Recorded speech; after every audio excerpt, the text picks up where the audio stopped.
welcome back to A Better World. This is your host, Mitchell J. Rabin, and I'm very glad you're joining us again today. You're going to learn something about shamanism today and about having a deep, abiding relationship with Mother Earth, Pachamama. Because who we have on is Itzhak Beery, who is a shamanic teacher and a healer and an internationally known speaker and an author. And he's going to be taking us on a little bit of a guide around the earth in a way that maybe you know about, maybe you don't, but we'll all know more by listening into this show.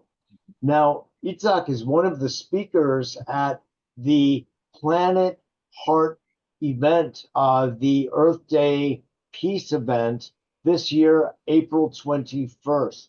So go to the website, www.planetheart.org. My old friend, Andrew Kane, he's the one that I've been working with for many, many years doing these Earth Days. And he's doing one in person this year at 13th Street and 7th Avenue here in the Big Apple. You'll want to go if you can, or you can tune in by live streaming. But it's going to be quite a wonderful event. And then, of course, I'll be doing one through A Better World the day before, all online that you can tune into as well through our website, abetterworld.net. So Itzhak, who is one of the speakers at Andy's Planet Heart event, is with us today, as I said, and we're going to be tuning into him right now. Itzhak, Manishma, welcome to A Better World. Well, thank you so much for inviting me. It's a pleasure to be with you, Mitchell. All these years I hear about you, I never met you personally. So even though you lived in my building. It's an unbelievable story, folks. And I truly here to support Andrew for being so consistent of celebrating and promoting the love for the earth, which is so important. For this is the 16 years. It's quite a lot of work. So I truly appreciate that and honor his work very much. And Myself as well. all the other participants who will come to share their knowledge and wisdom. That's And right. That's right. It'll be a wonderful event. I'm sure you'll all have it. And I'm going to come. I just have to hop on my bike and I'll be there.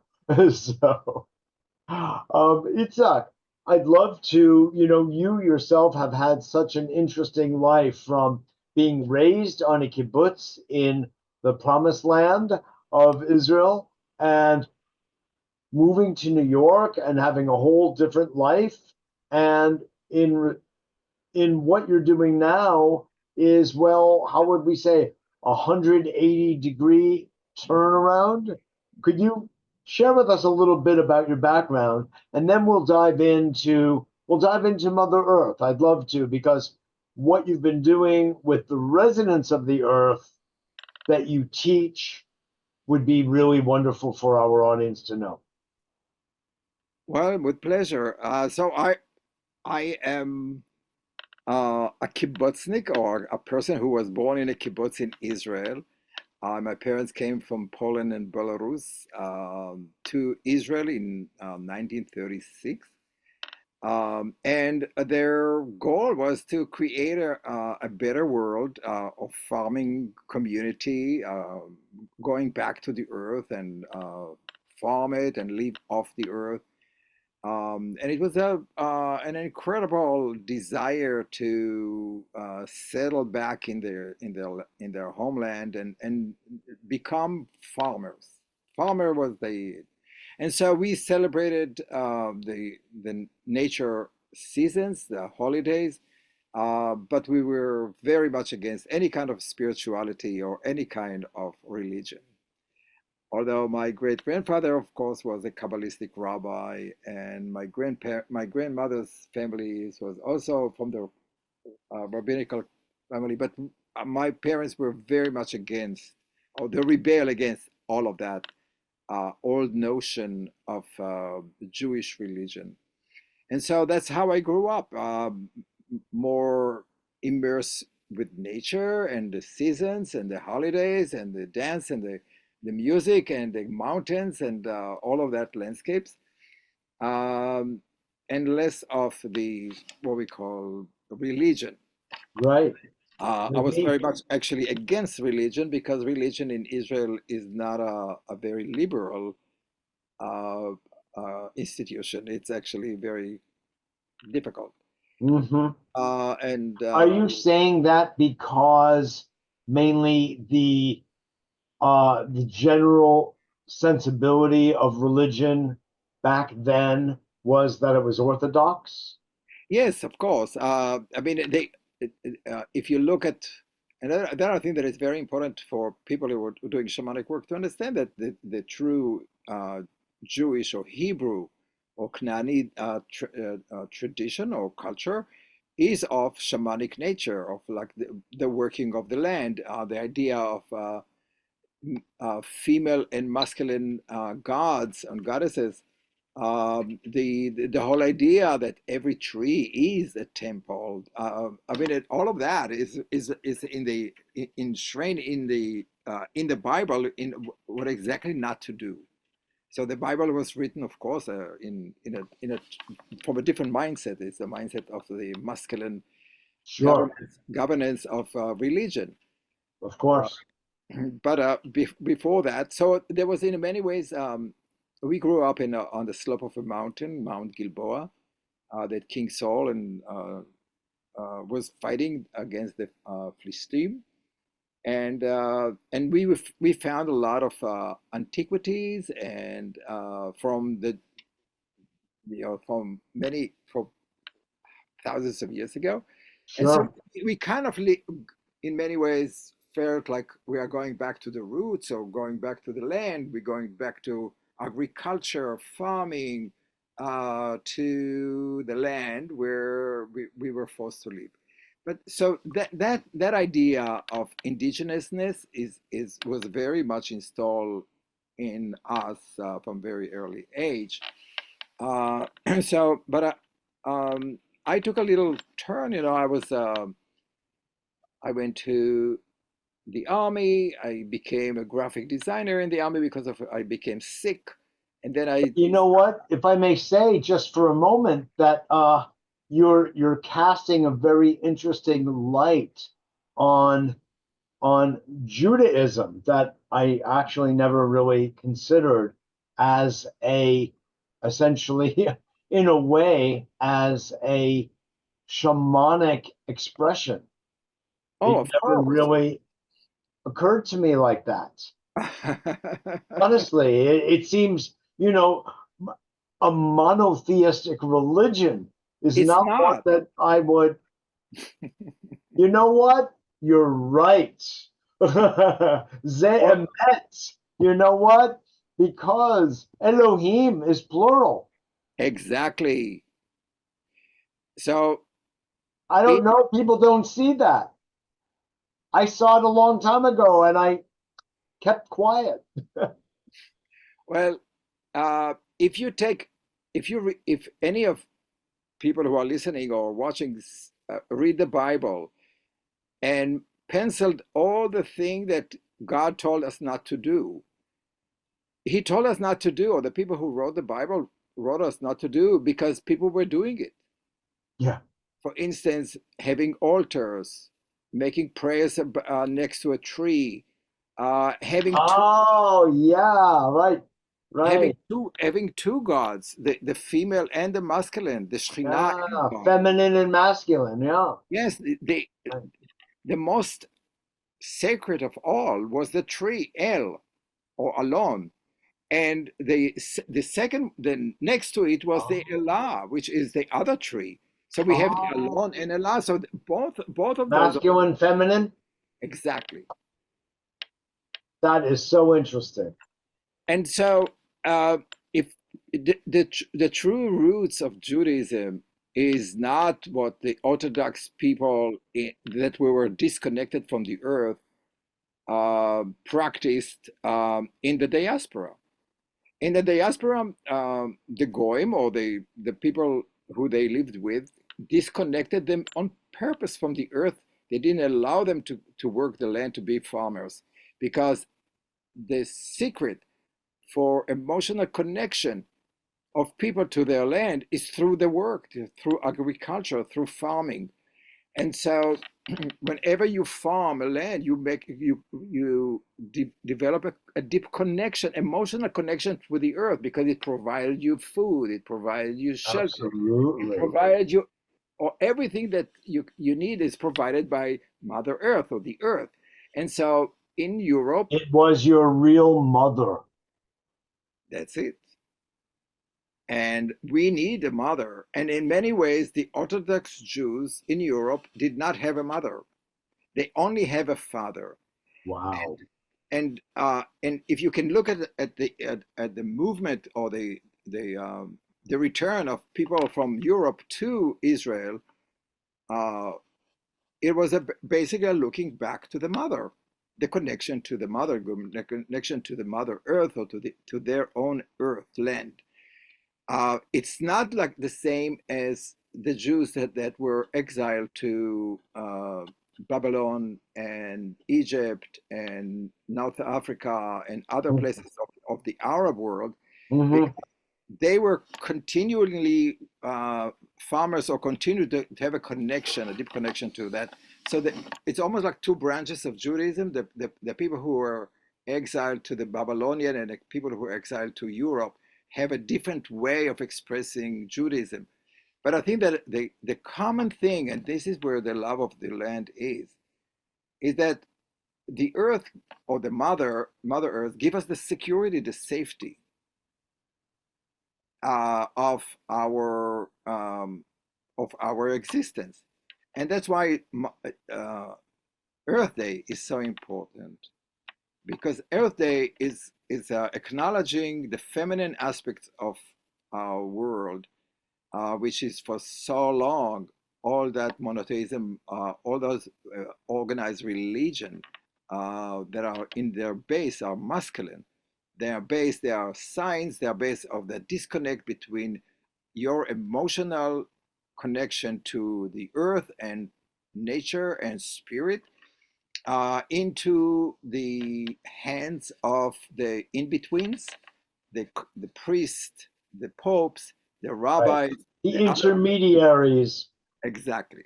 So that was very successfully done by the three religions, to disconnect you from the earth, or from the earth practices. We are now in a time, according to the Condor and the Eagle prophecies, that we are all returning to the feminine Mother Earth Yes. wisdom and teaching. And that's why it's so important for all of us to celebrate, Earth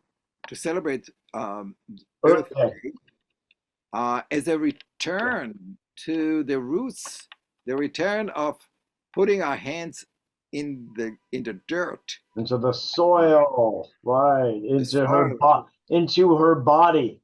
Really. Well, I'm going to come back to what you started to talk about, Itzhak, about your own personal journey of growing up in the kibbutz and then going into the army, which all Israeli men did, and then becoming a graphics artist. And I got the impression that I think you had said you had started getting ill or sick, and that led to one thing or another. And I let me say this: one of the classics in shamanism was by Professor Mircea Eliade, and very few people these days even know who he is. University of Chicago, I know you do. And one of the points that he makes in that book, and it's echoed by the wisdom of Joseph Campbell and the wisdom of Carl Jung, for that matter, was that the person who becomes a shaman, or who becomes a medicine man or woman, is someone who has been ill, someone who has taken sick, someone who becomes wounded, whether that's physically or emotionally, as in even what we would call psychosis, is almost a prelude in some cases to someone becoming initiated in the shamanic way because it breaks the heart, it opens the being and the soul so one can experience another person's essence, another person's suffering, and in that way become a healer. Anyway, I just wanted to relay that spiel because I see that that was going on with you. Well, yes. When I was a few weeks old, I had a typhus of the stomach, and so since then I was very sick, and as a child, Oh, even that early. I was teetering between life and death for quite a few years. Oh, Um, and throughout my life, I had a few meetings with the other side. And I think that one of the most important thing for me, and I think that some people may not realize it as death, is the death of our perception of ourselves when we get to the middle life crisis. And so it takes, I think that it happens to many people, men and women, where we are climbing up to be the 38, 40. We start to look at our life and what we achieved, and then we realize that we have at least double that amount, and what were we going to do with it? And what is our contribution? What is our legacy? Is that all? For me, I had a family, I have children, I won many awards in advertising in New York City. I had my art in galleries and all that, but I still was not enough because I that was not it wasn't was that all of it? It really didn't feel satisfying, and I got really very depressed. I was almost like 8 years going through that rigorous yeah. examination of myself, and it felt like a death. It felt like I'm rebuilding the connection with myself and realizing. And then, of course, uh, it all started to change where I was around 45, where one incident led to another. It was all coincidence. It was all kind of like mistakes that, well, of course, the universe is showing me a way. Where is my way of finding my way? Yeah. And that's really how it all happened. And in between, of course, you have your sickness, your cancer, your other things, and then you're asking yourself the big question: what do you want? How do you want to be remembered? What do you leave behind you? What is the importance of your life? Maybe not every person does, but some people do. And if that's you or if that's any of you who are listening, think about that. What do you want to leave behind you? Do you want to leave material stuff, or do you want to leave legacy, or you want to leave some love behind you? And so that was like, what, In other words, what do you want to be remembered for and by? But underneath what you're saying also is what I hear, Itzhak, is what is life about itself? What is the purpose of it? Dear God, why are we here? Why are we given this incredible body and this incredible, I see it as opportunity to live on this precious planet? Why are we here?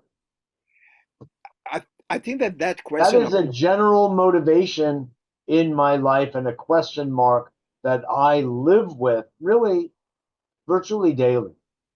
Yeah, I think that this question is the meaning of life, personal and larger meaning of life, is that it's a question that people ask from the beginning of time, you know. But I think that my personal belief that each of us come to this world with a single purpose to experience in this lifetime, and I do believe in multiply lifetime and like so. I don't think that we all have to do it all in one lifetime, but if you have the chance, uh, what would you feel you are aligning your life with? And for me, I am resonating a lot with the shamanic way of being. I'm not talking about any religion or anything. I'm just talking about the Yeah. connection to the importance of connection. Relationship with your universe. Exactly. So And tell me this, just because I'm conscious of time here and I really want to get to, in your life story, you had those, what you called mistakes, those moments of surprise. And, from the larger picture, from, let's say a Jungian point of view, we call them synchronicities of things that happened that led you along a path, a journey. So you ended up becoming initiated into a few different indigenous communities. Could just tell us about what that was about and how that enriched your relationship with the Earth Mother. it's not a path that I chose. It's a path. In many ways, it's a path that chose me. Um, and every step that I took just pulled me to another. So I mean, for me, the initiation part, I was initiated to the Yachak tradition of Ecuador, the high Andes of Ecuador, with my teacher Jose Joaquin Pineda, and he chose me. I did not want it to go. I was kind of like for 3 years refused. I wanted to help him because I understood the importance of what he does and the effect that he does on other people. But I refused to do that, to get into it fully. Um, but he initiated me without me asking for it or without even me knowing that he's going to do that. He gave me the crown and all that. And the same thing happened in Brazil. It wasn't something that I asked for, or I know there's some people who go there to be Yeah, initiated. Uh, right. for me, it wasn't like that. I did it, They did it in spite of my resistance because I was afraid, really afraid of taking too much responsibility. Because the shaman's work is a work of responsibility for community, for the well-being of emotional, physical, and Sure. spiritual community. Sure. It's not something you want to take it easy. Uh, it's way heavy on my shoulders and on every shaman's shoulder because, Yes. because of you're holding so much energy. So Incredible. So in, we're really just so close out of time, and I just want to give um homage, if you will, to Andrew Cohen and Planet Heart, which has, as you said before, been very diligent over these years to show up every year at this time to honor the importance of peace and the importance of the earth. And I deeply appreciate it, which is why I worked with him for so many years and continue. I'm a Taurus, so I have a grand shrine in earth. If I didn't do this, I would be shocked. Talk about, I have to. One of those things, like you went to Brazil and Ecuador. I appreciate that. But share with us, if you would, some last words about what you would like to see people feel, experience in their relationship to the earth so that we may be better stewards of her. I don't think that you have to go big. I don't think that you have to plant a whole forest or raise $1 million to plant a million trees. It's nice, but I would definitely start with taking a pot and put some seeds in it and make sure that it grows and you give this water on your windowsill.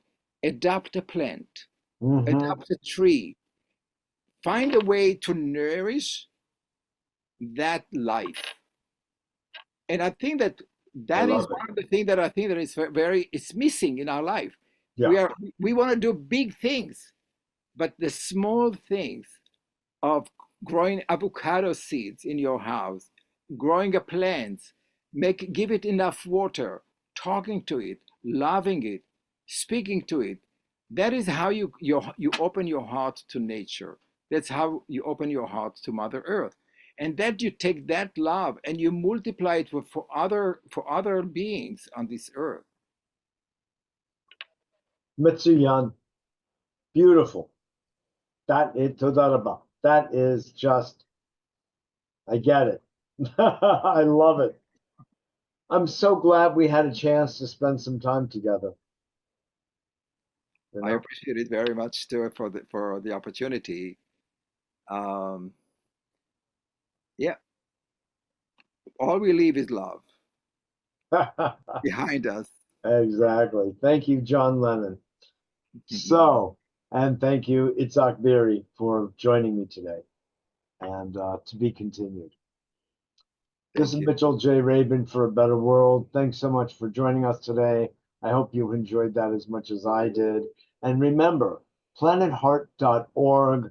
Go there April 21st and tune in, enjoy it, either from live stream or in person. So thanks again for joining, and I'll see you all next week.